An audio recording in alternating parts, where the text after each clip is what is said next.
En el encuentro de, en el encuentro de hoy vamos a ver velo del paladar o paladar blando.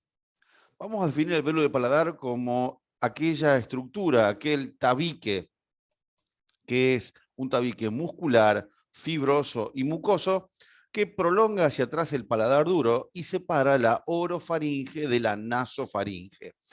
El velo del paladar, ahora veremos su estructura, sus inserciones musculares y demás, va a presentar una estructura esquelética fibrosa llamada membrana palatina, que de forma triangular prolonga hacia atrás el paladar duro. El velo del paladar tiene como función principal evitar el reflujo de alimentos, ya sea líquido o sólido, hacia la nasofaringe, no hacia las fosas nasales, porque la separación de las fosas nasales es el paladar duro o paladar óseo. Lo que vamos a intentar impedir en el momento de la deglución, en el cual el velo del paladar se eleva, se tensa y al mismo momento se abre la trompa de Eustaquio y comunica caja del tímpano con rinofaringe, es impedir que el alimento ingrese no a las fosas nasales, sino que ingrese a la caja timpánica. Es evitar que el alimento, principalmente en el lactante, en el cual va a alimentarse en decúbito dorsal, siendo que el alimento líquido, la leche, llega hacia la nasofaringe, evitar que inunde la trompa faringea y la caja del tímpano con alimento, y así inhibir el movimiento de la cadena osicular y el chico tener una hipoacusia por su alimentación. Por lo tanto, el velo del paladar impide que el alimento ingrese a la trompa faringea, no a las fosas nasales.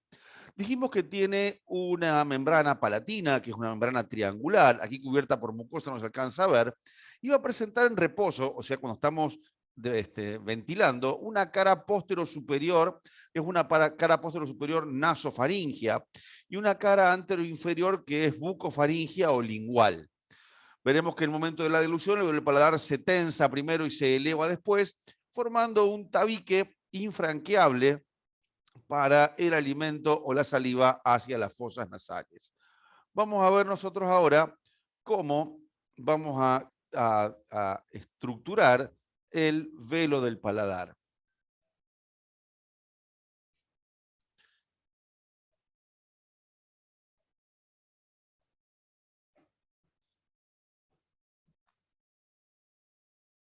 Vamos a hacer un cuadro en la pizarra sobre la estructura muscular del velo del paladar. Por lo tanto, vamos a dividir a los músculos del velo del paladar según la función. Vamos a tener músculos que elevador del velo del paladar, el músculo que eleva el velo del paladar es el músculo denominado periestafilino interno. Estáfilo quiere decir paladar blando. Estáfilo quiere decir paladar blando. Después vamos a tener un músculo que va a permitir la tensión o tensar el velo del paladar. Y el músculo que tensa el velo del paladar, vamos a ver después el segundo nombre que tiene, es el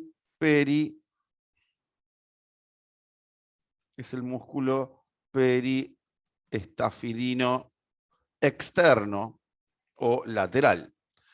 Luego vamos a tener dos músculos que descienden el velo del paladar. Uno lo desciende hacia abajo y adelante. Vamos a poner aquí músculos que descienden el velo del paladar. Hacia abajo y hacia adelante, el que va a descender el velo del paladar es el músculo gloso-estafilino. Cuidado que no es lo mismo que palatogloso. Esto se llama gloso-estafilino. Y el segundo músculo que desciende el velo del paladar, pero hacia atrás, es el faringo-estafilino. Y por último vamos a tener un músculo que permite la lateralidad del velo del paladar y permite que la úvula mantenga su tensión en extensión, que se llama músculo pálato estafilino o también denominado ácigos de la úvula. Ácigos quiere decir impar, porque es un músculo que tiene tres fascículos, uno medio y dos laterales. O sea que pálato estafilino va del paladar duro, pálato, al paladar blando, estafilino, y tiene 3 fascículos. Todos estos músculos del velo del paladar o del paladar blando van a estar inervados por el décimo par. Inervados por el neumo gástrico, esa es su inervación motora. Por lo tanto, los músculos los vamos a llamar según la función: elevador del velo, periestafilino interno o medial; tensor del velo del paladar, periestafilino externo, tiene un tendón reflejo horizontal; descienden el velo, glosoestafilino y faringoestafilino; y los que producen la lateralidad del velo del paladar, palatoestafilino o ácigos de la úvula. Muy bien, vamos entonces a ver estos músculos.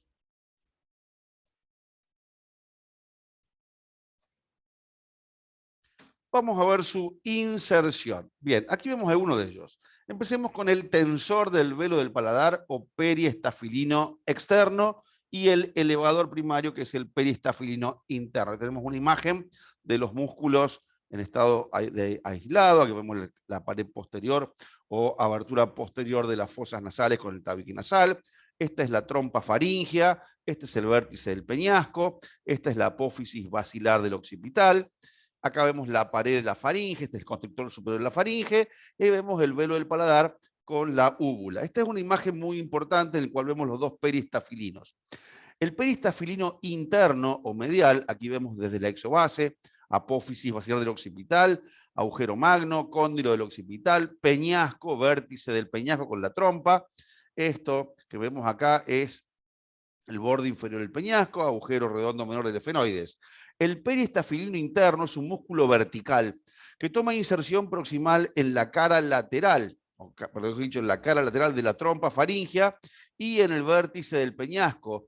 Por lo tanto, lo llamamos también músculo petro, peñasco, salpingo, trompa, estafilino. Periestafilino interno, entonces, es el petro, salpingo, estafilino. La acción que tiene es elevar el velo del paladar. El periestafilino externo, que es tensor, va a tomar inserción también en la trompa, toma inserción en el efenoides y va a generar un tendón reflejo en el gancho del ala interna de la apófisis pterioides, para luego cambiar de dirección y hacerse horizontal, entrecruzándose con su línea media, y así permitir la tensión del velo del paladar. Por lo tanto, al periestafilino externo, lateral o tensor del velo del paladar, lo llamamos esfeno salpingo estafilino. Entonces, periestafilino interno, petro salpingo estafilino, eleva el velo del paladar. Periestafilino externo o esfeno salpingo estafilino, ambos músculos no solamente elevan el interno y tensan el externo, sino también en el momento de la contracción, en el momento de la deglución voluntaria y activa, abren la trompa faríngea para equilibrar las presiones de la caja timpánica. Estos músculos se activan en el momento de la deglución voluntaria, activando la apertura de la trompa, tensando y elevando el velo del paladar.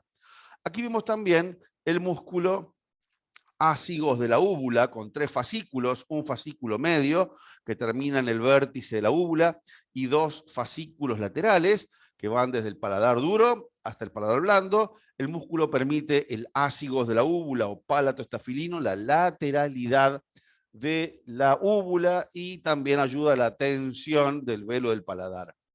Vamos a los que deprimen el velo del paladar. Aquí tengo el glosoestafilino, que va desde la base de la lengua hasta el borde lateral del velo del paladar, y por atrás el faringoestafilino, que va del borde lateral del velo a que sus fibras se interdigiten, se mezclen con las fibras del constrictor superior de la faringe. Entre ambos músculos que descienden el velo del paladar, uno hacia abajo y adelante, otro hacia abajo y hacia atrás, cuando estos músculos, glosoestafilino y faringoestafilino, son cubiertos por la mucosa de la cavidad bucal, se transforman en los pilares del velo del paladar. El pilar anterior es el músculo glosoestafilino, cubierto por la mucosa. El pilar posterior del velo del paladar es el músculo faringoestafilino, cubierto por la mucosa. Entre ambos pilares se forma una pequeña depresión llamada fosita amigdalina, donde vamos a encontrar a la amígdala palatina, bien en la región posterior de la orofaringe. Ahí vemos la inserción de los músculos.